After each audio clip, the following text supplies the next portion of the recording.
We know it's in progress. Oh, we're aware. Yes. We're aware. Let's fucking get to it, guys. Bum, bum, bum. Bow, bow, bow, bow. We're gonna And another one. Another one. Y'all, today's episode is coming to you hot, even though it's probably going to air like mid-May. June 1st. June 1st. Yeah. The one we just recorded will come out May 25th. Yeah. This is 63. Yes, ma'am. Johnny Depp and Amber Heard might be a cold case by then, but you know what? We're going to fucking discuss this anyways. Not specifically them. We are going to discuss the difference between bipolar disorder and borderline personality disorder. Both have been referred to as BPD. However, I will say I have never used BPD to describe bipolar disorder, ever in my life as a clinician, in my personal, I've never heard anybody in our field do that. No, I don't think people in our field as clinicians do that. I think lay people, if that's not an offensive term, I think lay people just means people who don't understand. People who aren't like in the field, right? Like they're not trained in it. So lay people refer to both as BPD, which doesn't make any goddamn sense. Because they make acronyms for everything. They do. Stop doing that.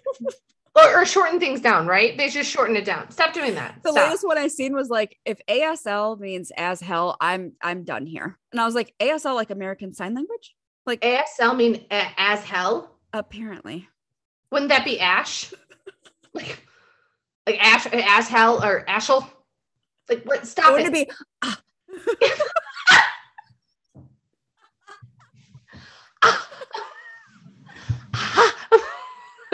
The fuck? Sometimes I just get so fucking irritated with America. Yes. Literally Americans piss me off. As well as myself, I'm included. I'm not singling anyone out. Don't do that to us.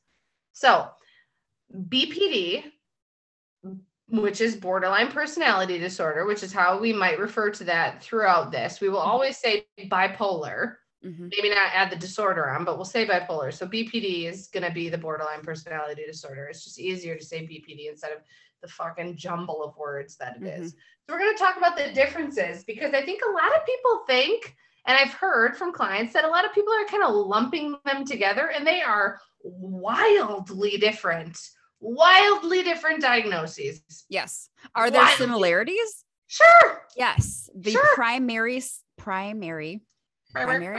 Jesus Christ, similarity is what appears to be mood instability. Yes. Right? But that's literally like the extent of it. How many other diagnoses, though, in the DSM-5 are labeled with mood instability? Do you know what I'm saying? So like, this is why Steph and I harp so hard on the differences and seeing a mental health therapist and not going on social media or the internet or like trying to do all these things where you're like, I'm going to self-diagnose. I'm going to Google some symptoms and see what's going on. No, stop. Yep. Stop. Because literally depression, anxiety, ADHD, any of them can all have mood instability. So first and foremost, stop doing that. Anyways, so we're going to talk about the differences. We can talk about, I guess, the similarity. We'll just we're not by any means, disclaimer, we are not doctors. We are not diagnosing you. We are not giving you symptomology so you can go and diagnose yourself or go. I was going to say, we're not even going to provide you with the criteria for diagnostics because that's inappropriate. So for all the people out there that are doing it, knock it off. Yes. And I will say that this was a episode that I wanted to do that was asked, requested of us when I put a post out there, and Steph was a little hesitant because of how people latch on to some certain symptomologies and just fucking run with it when it's just you have to see a trained professional if you would like a diagnosis as maybe a jump off point of where to start treatment. By no means do I think getting a diagnosis is going to fix or cure you. It's all about you putting in the work on yourself, period, no matter what is going on with you. Okay. So let's just say that. So Stephanie, you want to start with bipolar? Or you want to start with BPD? It honestly doesn't matter. I mean, I think the primary. I think bipolar is easier. I'm just going to say it out. I'm going to put it flat out there. Okay. I think bipolar is easier to start with. Sure. Because a lot of people are going to struggle with the fact that one is not within our control and one is potentially within our control. Sure. So let's start with bipolar disorder. So, okay. Stephanie. Yes. What's your take on bipolar disorder? Bipolar disorder for me, and I'm speaking, so this is what's interesting. I'm speaking from a clinical standpoint, but also I have a lot of very close people in my life who suffer from bipolar disorder. So I've seen it firsthand, you know, as a member of a family, but then I've also seen it firsthand as a clinician. So I have a lot of different experiences with it. It is a marked change in your overall ability to function, right? Your presentation, how you are experiencing things, right? It's people often think that okay, let me get my thoughts together. Yep. What frustrates me sometimes is like people will come in and be like, oh, my mom is so bipolar. Like that's hurtful. Yes. Right. People shifting in moods does not automatically mean they're bipolar. It doesn't automatically mean they have BPD. So let's stop like using that lingo, because that's pretty detrimental to somebody who really truly does struggle with something like that. People have this assumption that it's like this rapid shift, right? Yes. Like you think of like an earthquake meter, and it's like up and down, up and down, up and down. Yes. Right. I can wake up happy and then, you know, in an hour I'm going to be upset. That's not bipolar, guys. That's not bipolar. That is just emotional instability. That is not being, it's just not being able to handle like distress tolerance or have frustration tolerance. You're not coping well. That's what that is. It's not bipolar. It doesn't mean that, you know, at 11 a.m. I'm happy and then at 2 p.m. I'm pissed off. And then at 6 p.m. I'm okay. And then at 10 p.m. I kind of want the world to end. Like that's not what it is. Not that rapid of a shift. It's chunks of time, right? So it's days at a time or weeks at a time that you feel either manic or hypomanic, which is like an elated mood, decreased need for sleep, those kinds of things, right? Where I like to describe it as like you're on top of the world. Yeah. Right. And then for another chunk of time, your fucking world is ending and everything is terrible. And it's a lot of despair, right? Again, just like anything else, each person presents with their disorder differently. Yeah. Right. So one person's mania is going to look different than the next person's mania. Yes. Doesn't make it any less valid, right? They just experience things differently. Yes.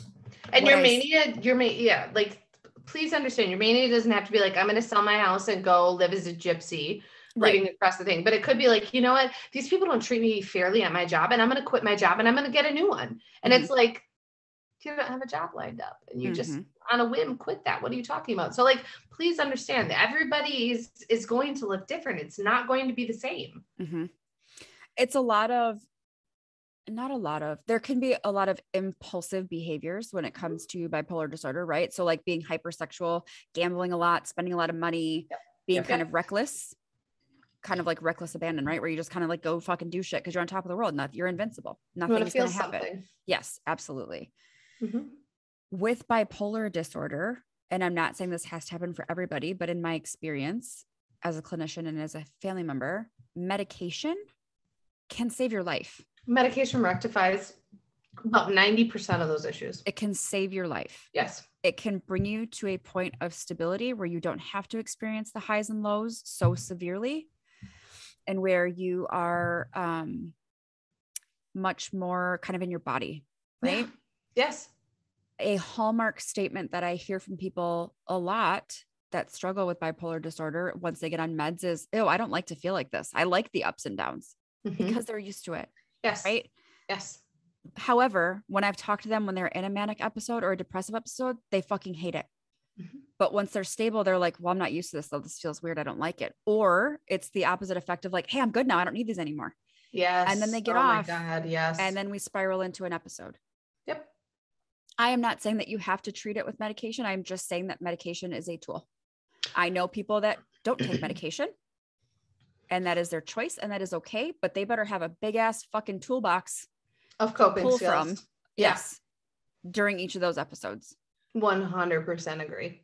And I will even move to a polarizing statement of that. I would say most everybody that I have met or had an interaction with, whether it's personal or as a clinician, I would say when I've seen them be or get on medications, it has been a drastic difference. It's a marked difference. I would say that it's needed. It's needed. It is so needed, especially the other thing that I cannot advocate enough for is tracking your moods, whether it's weekly or not weekly. I have a client who I've seen for fucking ever. And we came to the determination that bipolar really was where we were at, which is kind of not normally seen when it's a teen, but definitely fit the bill 100%. And I would say that tracking moods has been her medication has 100% helped getting on the right medication, right? You're going to have to figure out what works best for you, but then tracking moods to be able to successfully understand, even with the medication, there might be these highs and lows. You're still going to have dips. Yeah. Just but they're not going to be as dramatic. Not to the extent that maybe you've seen. So it's so helpful to know, like, dude, this is the dip.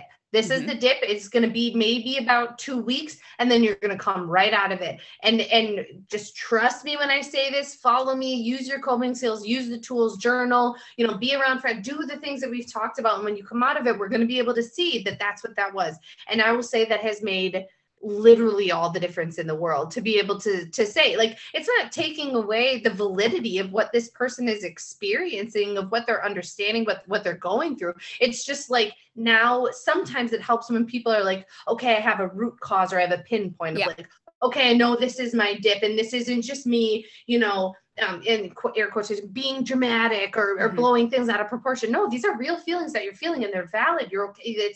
It's here and it's real. Let's also recognize that the severity of it, though, is what's caused by the disorder that you're experiencing. In my personal experience, not with myself, obviously, but with a family member, when he was not medicated, he was self-medicating with drugs. Oof, that just continued to get worse and worse and worse and worse. Right. So depending on the drug, you're either going to be more debilitated and not functioning and not getting off the couch, or you're going to be fucking on cloud 37 and running all over the world. Right. Yeah. And drugs are not helpful for bipolar disorder. So nope. I'm going to tell you, right now, drugs are not helpful, period. I get if you want to do whatever you want to do with it, but I'm just going to let you know right now, if you are struggling with anything mental health related, whether it's just be like, sometimes life is overwhelming and I'm a little sad, I'm going to tell you right now, drugs, not going to help you. Not going to help you because it's just numbing out. It's just numbing out what the problem is. You're not dealing with the problem. You're putting a Band-Aid on it. You're putting a Band-Aid on a bullet hole that is just a gaping wound that you need to address. Yep. What is interesting is that, and I've had this happen in the past. It was actually when we were working at the hospital. Sometimes what we think is bipolar disorder is actually BPD. Yes. Because of the market instability, right? Yep. And if we don't have a clear picture, we're not seeing them consistently to know, or they're not able to track things, right? Like, things happen. Diagnoses aren't static, right? Like, they can even change when it's a correct diagnosis, right? Depending on how you're presenting and kind of what you're going through and all the things. Absolutely. And I think sometimes people don't understand that. I think there's stigma associated with both disorders, unfortunately. Oh, absolutely. Nobody necessarily wants to be diagnosed with either one of them. I think, in my personal opinion, there is a harsher stigma related to BPD than there is bipolar disorder. I will say in the past 10 years, absolutely. I will say before that, prior to that, bipolar disorder, from what I saw, a lot of the times felt like a death sentence. Yes, people were terrified of it, right? Right, because like, I'm going to have to take medication the rest of my life. I'm not going to be blah, blah, blah, blah, like just spiraled, right? When in reality, it's like, once you start to track your moods and understand what these lows are and understand where they're coming from and understand, the starting point of them and maybe the ending point, and understanding what's coming in between, it makes it a bit more feasible to deal with. I'm not going to say easy. It's not easy to deal with rapidly shifting moods or weekly moods or whatever that looks like. It's not easy, but like with medication, things can level out way easier. You just also have to understand and adapt different coping skills. But the same could be said about somebody who has depression and anxiety. You can take medications all you want, but if you don't have active, fit coping skills that are really servicing you, then it's going to be unstable. I would say nowadays, there is a very polarizing effect with BPD. I would say that there's a lot of people who have it or potentially have it who are like, let me say this before I go into that. Let me preface this. Personality disorders are, I think, a hard pill to swallow. Sure. Because it is not necessarily that there's this chemical imbalance in your brain. It is that this personality disorder is how you have learned to cope with events in your life, or how you were raised, or what has gone on to get your needs met. Mm-hmm. And it's not always pretty, right? It's not. It's personality disorders are what they are. They're nasty, and they are part of your personality because it's how you've learned how to cope with the situation that you grew up in or are in, and how you've learned how to get your needs met. And so BPD really stems out of this fear of real or imagined fear of abandonment. Mm-hmm. And so there's a lot of instability in relationships, whether it's intimate, whether it's work related, it's not like it just stops anywhere. It's just any type of relationship, right? So BPD then has kind of this nasty stigma with it, where it's that these people are crazy, they don't know how to handle themselves, blah, blah, blah. When in reality, it's just, I find a lot of the times, because I work with a lot of people who have BPD, because doing dialectical behavioral therapy is the two main modes of therapy that the main mode of therapy that Steph and I both do, works really well with challenging thoughts and perceptions, which is what you need to do with a personality disorder to help people learn how to cope with having a personality disorder, mm-hmm. right? I don't necessarily think that anybody's cured from something. You can learn to reform the way that you're thinking, mm-hmm. which will in turn help the symptomology of the personality disorder. But so being able to do DBT, we've seen a lot of people with personality disorders because the creator of DBT had a personality disorder and had BPD and thinks that this was the best way to treat it. And I would absolutely agree. I think that there's a lot of really good, useful skills and tools that you can use, right? Mm-hmm. I think a lot of clinicians in our field, I won't say a lot, I would say I have come across in my history of working that I've noticed that therapists, some of my fellow clinicians, are very timid about bringing up the fact that people potentially have a personality disorder. That's maybe what they're teasing out for the diagnoses. Mm-hmm.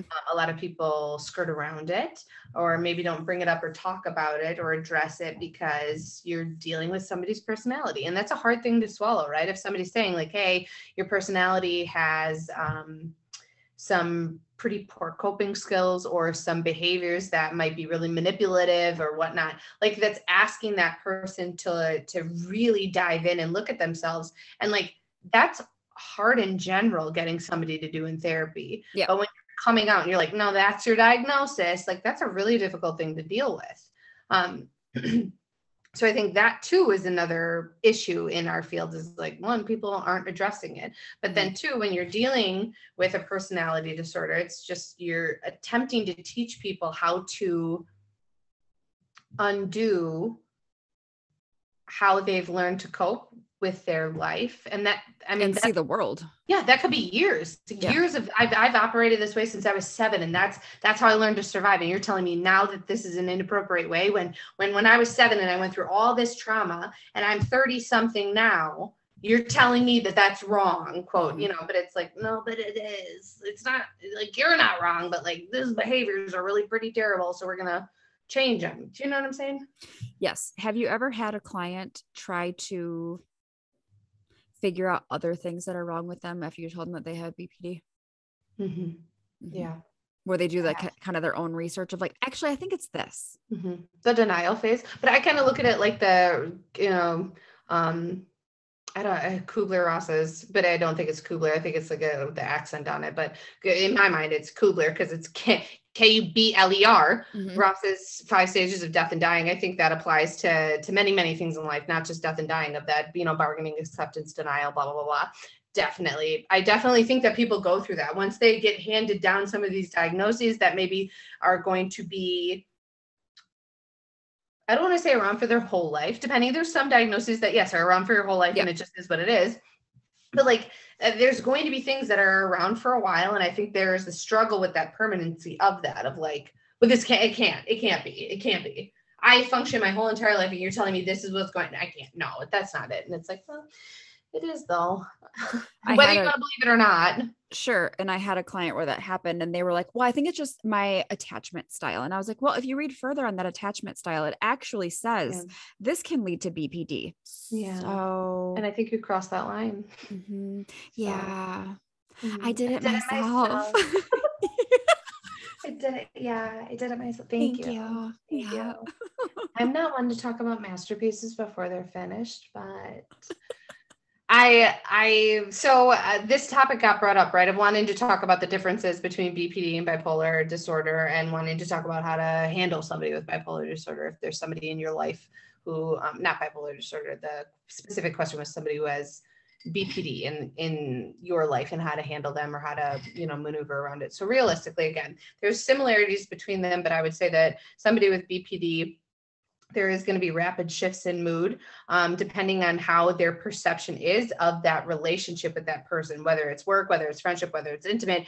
And so it's going to be like a lot of, if the relationship is in turmoil, it's going to be a lot of grasping at straws to attempt to save that relationship. And it's going to be manipulative, right? So it's not a push-pull relationship. I'm going to push you away to see how much I really mean to you. And we're going to play this game back and forth until you really fucking prove to me that you want me in your life.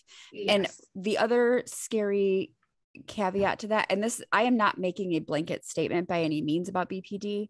However, more times than not, there are some sort of safety concern, whether it be that this person is engaging in self-harm or they are threatening to kill themselves or they have attempted to kill themselves. That is part of BPD. Again, well, I'll say this with full honesty, Steph. Everybody that I have dealt with as a clinician who has had BPD has always had safety concerns. That is not a black and white statement. That is not me making generalizations. I can literally say with full confidence, when I was thinking about this episode, every single person who I have dealt with who has BPD has had safety concerns. And it's because the emotional turmoil is so intense. They don't want to continue to feel that way, right? They need to do something else. They need to feel something else. That's where self-harm comes into play. I need to physically feel it. I don't want to emotionally feel this way anymore. I am not excusing self-harm as an appropriate behavior by any means. I'm just explaining to you what I've had in my own experience of working with people. The other aspect to remember as far as differences go is that bipolar disorder is biological. BPD is psychological. That's a huge difference. Right? Huge difference. There's a huge difference in how your biological body operates and what happens inside of it versus how your psyche operates. Does that make sense? Like how I'm explaining it? 100% makes sense to me. Yes. There's a difference between the way that your brain is taking in and perceiving and internalizing information versus the way that colorblind people, like how shit's firing, like colorblind people, that is a biological thing, that is not a made up thing. Whereas like if I'm going to look at a color and be like, oh, it's salmon, and someone's like, it's coral, and we're going back and forth about it, that's our interpretation of this color. Whereas a colorblind person is like, it's a shade of gray to me. I'm not exactly sure that it could be a lighter shade, could be a deeper shade of coral. Like it is out of their control. Which is also why medication works for bipolar disorder. You cannot medicate a personality disorder, unfortunately. Can you medicate symptomology? Sure, absolutely. But it's inherent. It's your personality. That is your personality, who you are and how you function. Medication will not change the way you think about things. No. I'm not going to go take medication and suddenly become a more bubbly person. I'm not going to take medication and suddenly become a, more stoic, have these interceptive looks at things. Like that's not going to happen. No. But am I going to be medicated instead of being like, I'm going to sell my house and move to the desert and live at Coachella or live at Burning Man, or whatever the fuck that one is. It Burning Man? Is it Burning Man? The one where there's Coachella's in California. I know that. Coachella is California, but that's more fun and like bubbly festival vibes. Burning Man is more like, to me, it's like people are in the desert and it's like Blue Man Group, but for the desert in my mind. Like that's how I associate it, right? Like it's wild. Like they're literally in the middle of nowhere. Like, and I don't know. It looks like Mad Max to me, or Mad Max Fury Road. Yeah. It looks like that to me. I'm like, are you guys okay? Like, is there enough water out there? But can medication help like impulsivity or anxiety as far as symptomology? Sure. But nothing's going to change the way you perceive information until you decide to make that change. Exactly. I can absolutely take medication to be a less impulsive person. That medication is not going to stop me from thinking, because my boyfriend sighed a certain way, he's fucking upset with me. Yep. And because he's upset with me, you know what? I'm actually upset with you. And I'm actually dead to me. You know what? You know what? I don't like your tone and your attitude. And it's like, bro, I breathed. I literally took a deep breath. That's all I did. And no part of me, I didn't even know you were in the room. Like, so it's all about your internalization and perception of the world around you. Right. And again, we are not faulting anyone for having BPD. Right. It served a purpose to get you where you are today, to get you through whatever situation you were in, to help you function. Here's the thing, though. You're not in that situation anymore. You are responsible for the way that you are internalizing and taking in situations and perceptions. And that's why therapy is so fucking important. It's, so important. It is necessary for you to do that thought work and work on challenging this real or perceived fear of abandonment. You have to then start to understand that you are safe within yourself. You can meet your own needs. You can build off of that. And you don't need other people to do this back and forth with you. I can also say, and I know that you've had this too, that as a clinician, I have been quote unquote fired by people with BPD because they didn't like what I had to say. Or they stopped coming because I challenged them a perception or a thought pattern because I'm trying to get them to understand that's a cognitive error, or that is not what's actually happening. Like I'm trying to teach you these skills, and it's uncomfortable for you. And that's okay. It's okay that you feel uncomfortable. What I'm not going to do though, is I'm not going to be a lazy ass clinician who's not going to bring up the fact that I see these patterns and these instabilities in your relationships, and I'm not going to call attention to it. Yep. You can fire me. You can let me go. You can never fucking come back. That is completely okay. I signed up for this job to do a service to helping people, and it's not helping anybody, me just fucking blatantly ignoring some of the shitty behavior patterns that are going on. And if you don't like the way that I say it, you know what? I am so fucking open to you being like, Mari, that didn't feel good. I didn't like the way that you phrased that. You know what? Okay. Understood. I'll come with a less direct approach. I will be more validating. I'll be more supportive. At the end of the day, we're still going to get to the root of the problem. And if you don't want to get to the root of the problem, you're not ready yet. That's okay. That doesn't say shit about me as a clinician. It says a lot about you. And that's what I was going to say. Ineffective ways of coping. If you are not ready or you have no desire to change, I'm not going to kill myself trying to convince you. No, I'm not the one. I won't do that. And I'm not going to placate you either, because that's not helpful. Like Mari just said, that's not helpful. But if you are at a spot where you're like, this still works for me, I don't want to change. Okay. Point heard. Right. Then don't come to I'm not your person, which is exactly why that first session I have with people, I preface, I am an action therapist. I am not somebody you're going to come to and bitch about your life. I understand that you may need that, and that is completely okay. There is no right or wrong way to do therapy. I know what type of client works best for me, and I know what type of therapist I am. I am not for everybody. I am not a fucking like catch-all be-all. I am that is not me. I have a very specific skill set that I love to give to people, and I love to focus in on, and I'm not going to continue. You came here to change. I want to help you change. I took a vow. I took an ethics vow that I will do my due diligence to help people change, and I will do no harm. You know what's fucking harmful? Turning a blind eye and letting people be the way that they are when it's fucking ruining their lives. I'm not going to do it.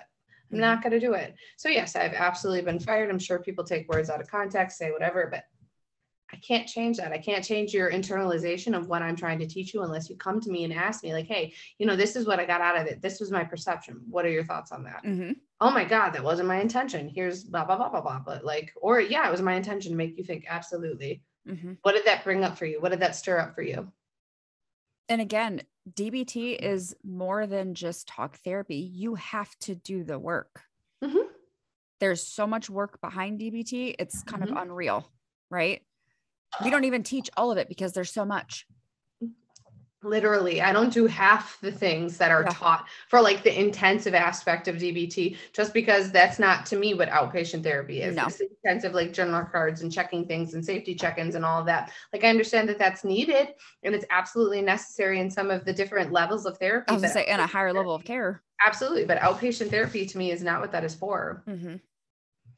So realistically, one of the questions too was like, how do you handle or deal with somebody who you think might be exhibiting some of these characteristics or displays? Mm-hmm. And so in my mind, I want to preface it saying that I think it's a dangerous game to potentially self-diagnose or think that somebody has these characteristics or symptomologies that they're fitting into this certain diagnoses, because again, a lot of symptomologies for different diagnoses span across the board. A lot of things that shows up for BPD also falls into trauma. Like there's a lot of things. You can't make a solid, like this person has BPD characteristics and how do I deal with them?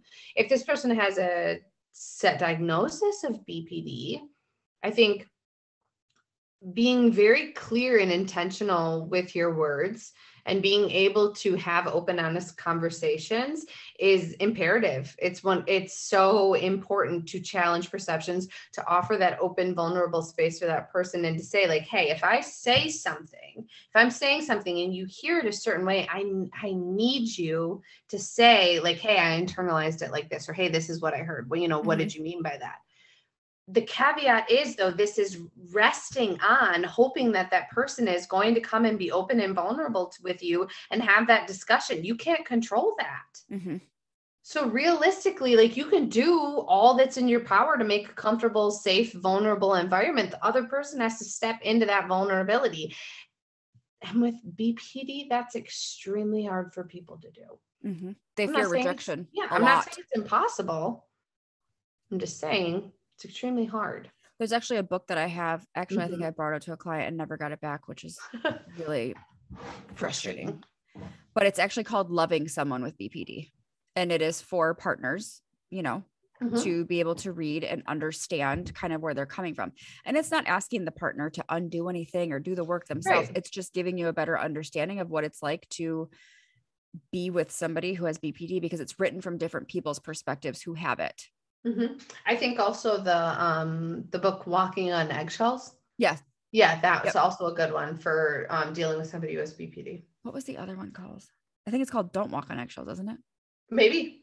I just know another eggshells one that I liked more, because I felt like Don't Walk on Eggshells was kind of boring. I read it in like 2010. I'll take your word for it because I never read it. I just know that it was something that was helpful. Yeah, but there was another one that I really liked. Now it's going to piss me off. I can't open an internet browser because we'll freeze. So I'll look. But why they say don't walk on eggshells is because when you are around somebody who has BPD, you often feel like you're walking on eggshells because anything I say could set them off. And that's the marked difference in the mood instability, is that it's a quick, rapid fire mood shift when something does not go their way or is perceived in a way that they feel is appropriate. Yep. So it's fast. Mm-hmm. And then people are left like, what just happened? I don't even know what happened. Right. And so you often feel like, well, I don't want to upset them. I don't want to fucking shake the water. So I'm just going to like not say anything. Yeah.